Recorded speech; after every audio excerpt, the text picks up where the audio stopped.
तो ये दूसरा श्लोक है।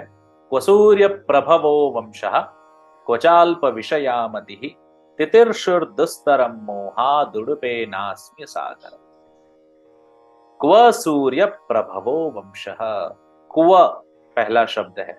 हाँ, क्व शब्द का अर्थ है कुत्र, कहाँ, किधर।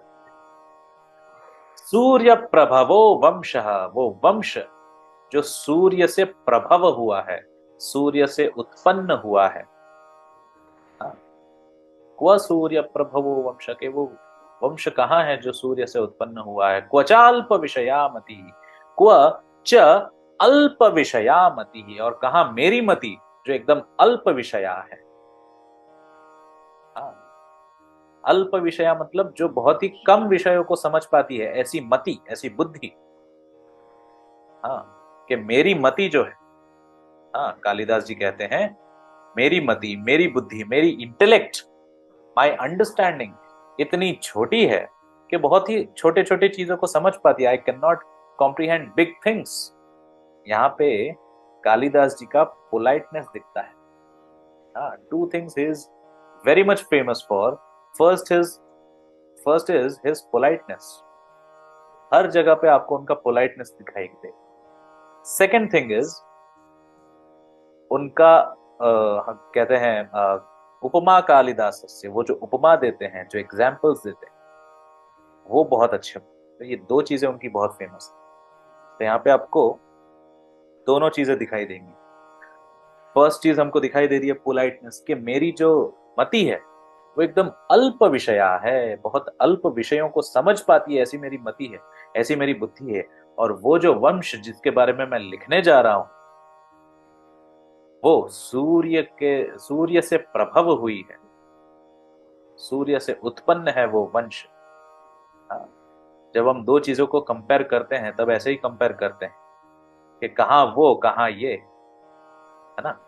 हम हिंदी में भी कहते हैं ना, कहाँ राजा भोज कहाँ गंगुतेली, है ना। वो कंपैरिजन के लिए हम कहाँ कहाँ ऐसा शब्द बोलते हैं, वही यहाँ पे यूज किया गया है। क्व सूर्य प्रभवो वंशः क्वचाल्प विषयामति, के कहा वो वंश जो सूर्य से प्रभव हुआ है, सूर्य से उत्पन्न हुआ है, और कहा मेरी मति जो अल्प विषया है। दोनों का कोई कंपैरिजन ही नहीं है। एग्जाम्पल के साथ बता रहे हैं कि मेरी मति कैसी है। हाँ, तितिर्षुर दुस्तरम मोहादुडुपे नास्मि सागरम। हाँ, तितिर्षुहु, तितिर्षुहु, तितिर्षु शब्द का अर्थ है कि जिसके पास तितिर्षा है उसको कहते हैं तितिर्षु। जिसके पास जिज्ञासा है उसको कहते हैं जिज्ञासु, है ना। जिज्ञासा मतलब जानने की इच्छा, the wish to know, to understand, उसको कहते हैं जिज्ञासा। जिसके पास जिज्ञासा है उस पर्सन को कहा जाता है जिज्ञासु। उसी प्रकार से तर्तुम इच्छा इति तितीर्षा, तैरने की इच्छा को तितीर्षा कहा जाता है। और जिस पर्सन को, जिस व्यक्ति को तैरने की इच्छा है उसको तितीर्षु कहा जाता है। सॉरी। तो कहते हैं तितीर्षु अस्मि, अस्मि है ना बाद में, सागरम से पहले, मोहादुडुपे नास्मि। अस्मि, अस्मि मतलब हूं, मैं तितीर्षु हूं, मतलब मुझे तैरने की इच्छा है। तितीर्षु अस्मि, क्या तैरने की इच्छा है? सागरम, सागरम तितीर्षु अस्मि, मतलब मुझे सागर तैरने की इच्छा है। वो भी कैसा सागर? छोटा मोटा नहीं, दुस्तरम, तितिर्षुर दुस्तरम। हाँ, दुस्तरम सागरम, बहुत ही दुस्तर। दुस्तर शब्द का अर्थ है डिफिकल्ट, मुश्किल। जो सागर तैर करना, तैर करके पार करना, या तो ऐसे भी नॉर्मली क्रॉस करना बहुत डिफिकल्ट होता है, क्योंकि सागर में कभी भी कुछ भी हो सकता है। इट्स वेरी अनप्रिडिक्टेबल, कभी भी तूफान आ सकता है, कभी भी कुछ भी हो सकता है। It's very scary, very unpredictable. फिर भी कहते हैं तितिर्षु अस्मि, मैं तैरना चाहता हूं पूरे सागर को, दुस्तर सागर को तैरना चाहता हूं। किस लिए? किस कारण से? मोहात, मोह के कारण से। बिकॉज आई वॉन्ट टू, वो मोह है, एक प्रकार का अट्रैक्शन है। मोह है, इसलिए मैं करना चाहता हूं। लेकिन मेरे पास साधन क्या है इतने बड़े दुस्तर सागर को पार करने के लिए? What do I have? उडुपे न। उडुप शब्द है, तृतीय विभक्ति उडुपे न। तितिर्षुर दुस्तरम मोहाद उडुपेन अस्मि सागरम।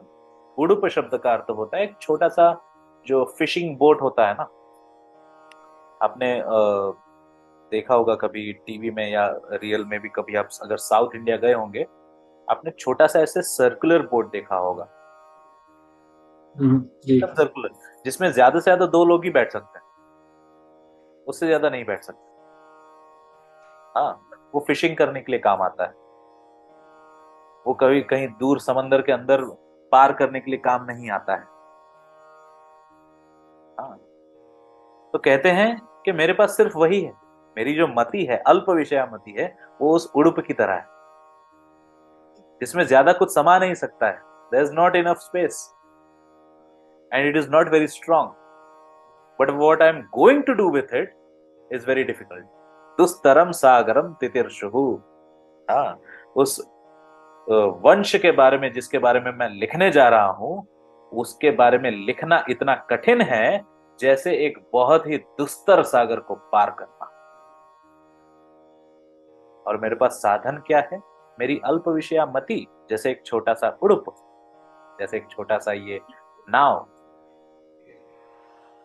कंपैरिजन कितना अच्छा है, अब देखिए, जैसे एक छोटी सी नाव से आप एक सागर पार नहीं कर सकते। It is ambitious but it is foolishness. हाँ, और and it is next to impossible. उसी प्रकार से इतना डिफिकल्ट काम मेरी बुद्धि से नहीं किया जा सकता। ये पोलाइटनेस है कि I am definitely not very deserving person to do this, because वो इतने महान लोग हैं, उनके बारे में मैं बोलने में समर्थ नहीं, ऐसा वो कहें।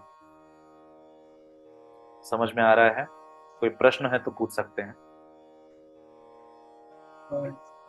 सर ये सूर्य प्रभवो की जो एंडिंग है, वो एंडिंग होता है, ये कौन सी हाँ, विभक्ति? सूर्य प्रभव शब्द है।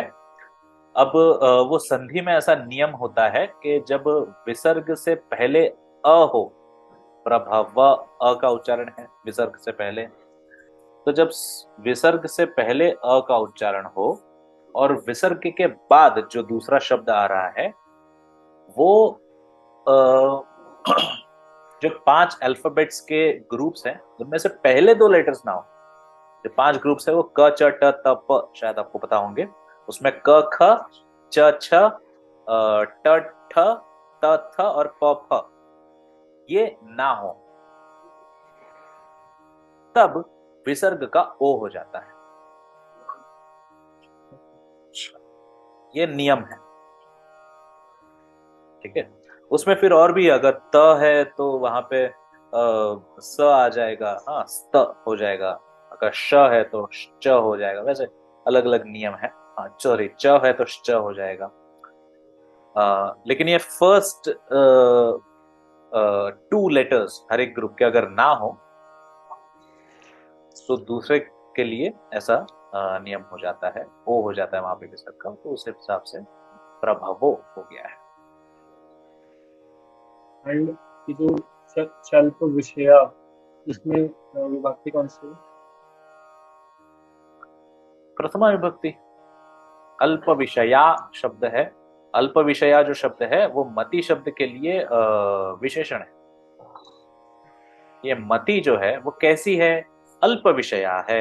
अब मति शब्द क्योंकि स्त्रीलिंग में है, इस पे इसलिए अल्प विषया भी आकारांत स्त्रीलिंग में दे दिया है। वो विशेषण विशेष्य का रूल आपको शायद पता होगा, हाँ, कि उसमें विभक्ति वचन और लिंग समान होना चाहिए। जी। तो प्रथमा विभक्ति में ही है। वंश शब्द भी प्रथमा विभक्ति में है, तो उसके कारण सूर्य प्रभव प्रथमा विभक्ति। मति ही शब्द भी प्रथमा विभक्ति में, उसके कारण अल्प विषय शब्द भी प्रथमा विभक्ति। हाँ, और कोई प्रश्न है यहाँ पे? नहीं, मेरा भी प्रश्न ये चाल को विषय पे था, पर वो क्लियर हो गया। बढ़िया, समझ में आया है। जी। हाँ, जी।